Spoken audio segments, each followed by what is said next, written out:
This video is sponsored by Deep Cut Studios. For a wide range of fantastic gaming resources such as battle mats, dice trays and pre-painted bases, check out the description below. Now, gremlins aren't generally known for their smarts. They tend to get into all sorts of trouble before dying in usually horrible ways. But every once in a while, a gremlin is born with intelligence that rivals most humans, and that is Ophelia LaCroix, one of the smartest opponents you'll ever face. And one who arose at the perfect time.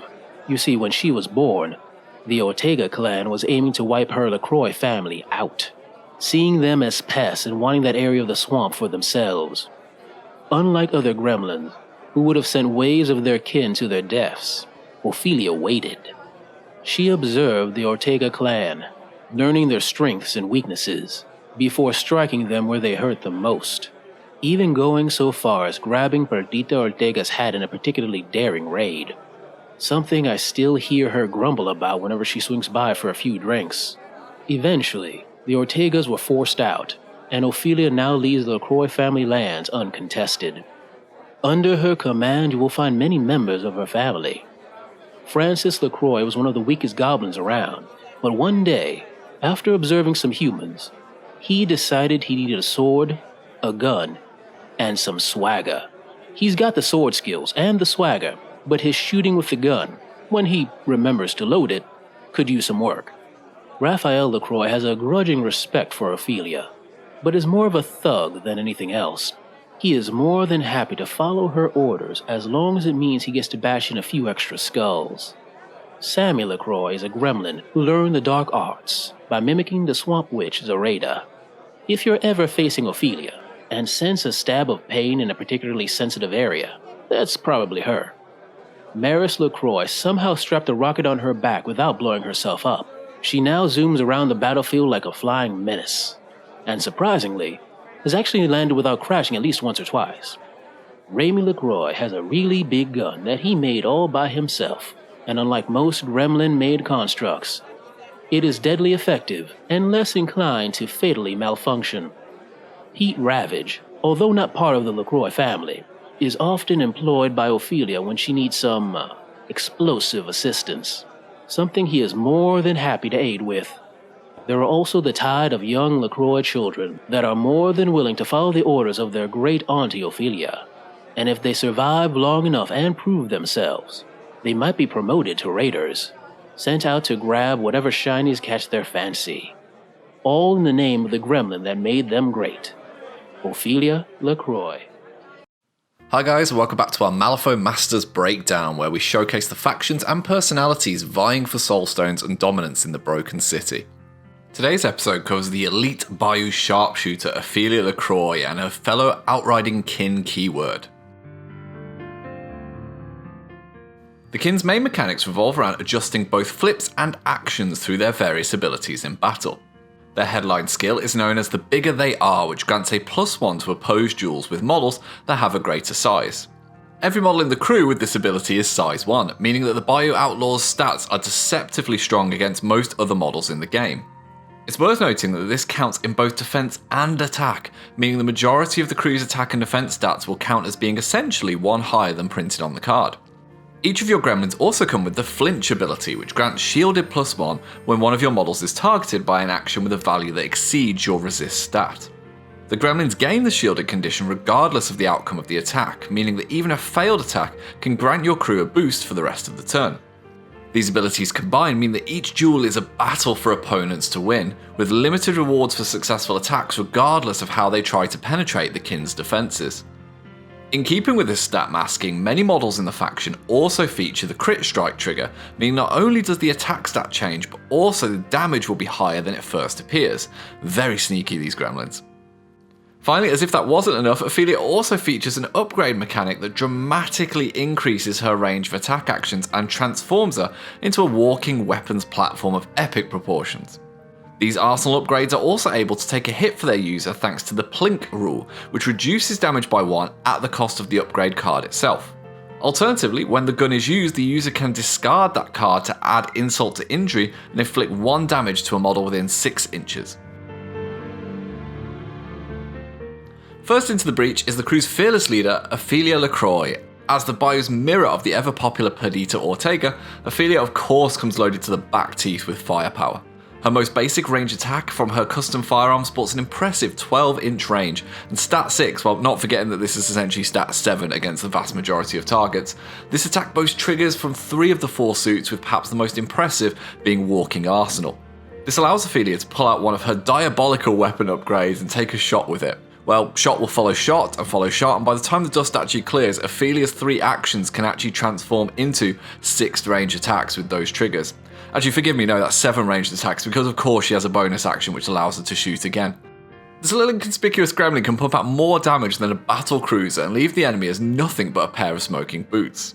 Even after all of this, the fun still isn't over. After Ophelia's activation, another friendly model within 6 inches may discard a card to take an action, and any veteran Malifaux player will tell you that action economy wins games, so having this option in your back pocket can turn any situation on its head just as your opponent thought they might be out the woods. Trailing along behind their hero are not 1, not 2, but 3 totems in the form of the young LaCroix. These adolescent gremlins are even more inept in combat than their Bayou gremlin cousins, but they are extremely useful for loading Ophelia up with her upgrades.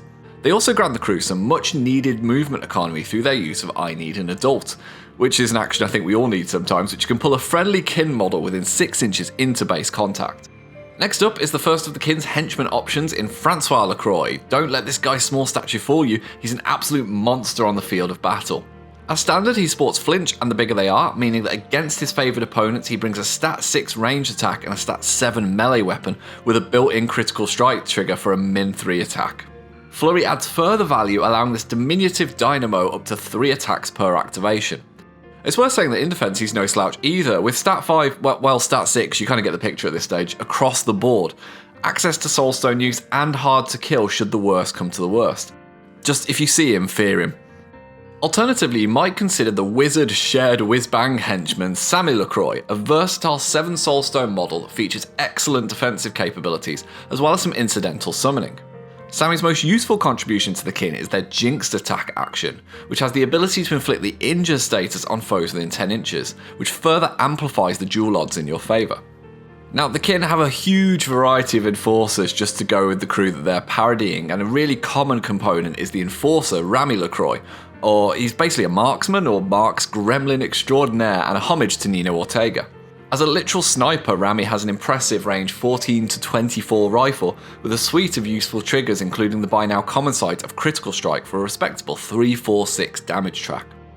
Looking at other enforcer options, the kin also feature Meris LaCroix, a flying gremlin that excels at harrying the wings of the battlefield thanks to her flaming bottle and bombs away attacks. Meris provides great versatility as either a scheme runner or support for your forces thanks to her sputtering exhaust concealment aura. Elsewhere, we have the kin's Papa Loco alike in Père Ravage, an excellent tech pick against crews who are prone to excessive hiding thanks to his ability to blow it to hell with his quick action, which can remove terrain and their benefits. Père also specialises in the burning condition, throwing blasts and shockwaves with his attack actions from range. Finally, like the aforementioned Meris, Père also features Demise ability to punish anyone who whittles through his 7 wounds. Your last enforcer choice is the unstable beatstick in Raphael LaCroix, a model that grows in potency as his health dwindles thanks to grit, frantic, and some excellent triggers on his attacks such as onslaught and crit strike. While he might like living dangerously, Raphael is hard to put down for good due to his hard to kill and shrug off abilities, which can make him an excellent tar pit for the opponent to have to deal with. Finally, we can focus on the keyword single minion choice, the LaCroix Raider. The Raider provides an option on the lower end of the soulstone cost spectrum, something otherwise quite rare to find in the kin catalogue. For 5 stones, the Raider lacks serious offensive output or survivability, but it does provide options for scheme running, including their ability to push out of combat by employing their risky manoeuvre tactical action. The LaCroix crew is rightly feared across the Malifaux Badlands for the sheer amount of damage that they can put out, both at range and in melee. The volume of attacks can feel relentless with their ramshackle weapons and action after action generated by a number of routes. In return, the crew members are for the most part extremely resilient. Between the bigger they are, flinch, plink, reasonable health pools and soulstone usage, enemies might be surprised at just how hard it is to put these tiny little green bandits down. The crew can pump out a ridiculous number of attacks, though it does come at a not insubstantial cost. A lot of the over-the-top effects come as a result of your specific triggers or models discarding cards, which means your control hand and soulstone pool can dwindle rapidly. If you aren't careful, then the assault can quickly run out of steam, with your bazookas being reduced to the effectiveness of water pistols. If you're coming up against the king crew, despair not, they're not invincible and they do suffer from a number of weaknesses that a canny opponent can exploit. As a range-focused crew, every walk action a model is forced to take is essentially wasted. Compounding this is the fact that none of them sport impressive move stats, making mobility one of the crew's weak points. If a king crew is chasing the opponent down, something isn't going right, and the crew struggles with schemes and strategies where they're forced to trudge over the centre line to score their points. Gremlins aren't a fan of terrifying models at the best of times, and high numbers of attack mean that an equally higher number of terrifying tests are going to need to be passed. There are ways to mitigate this risk, but it's still a headache that the Gremlins must feel that they could do without. Finally, here's an example list to get you started with the kin. So it all starts with Ophelia and her 3 young LaCroix, Francois, Rami and Raphael, and possibly a raider to form a really solid crew for the rest of you to hire around.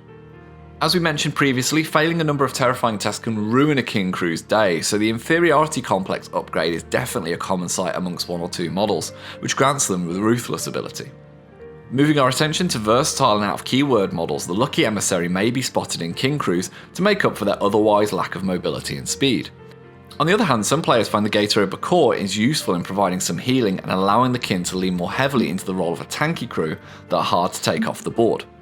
Whichever you choose, your shooting crew should hunker down in the centre of your position, while the Emissary and Raphael deal with any high-profile targets that come to engage your gun line.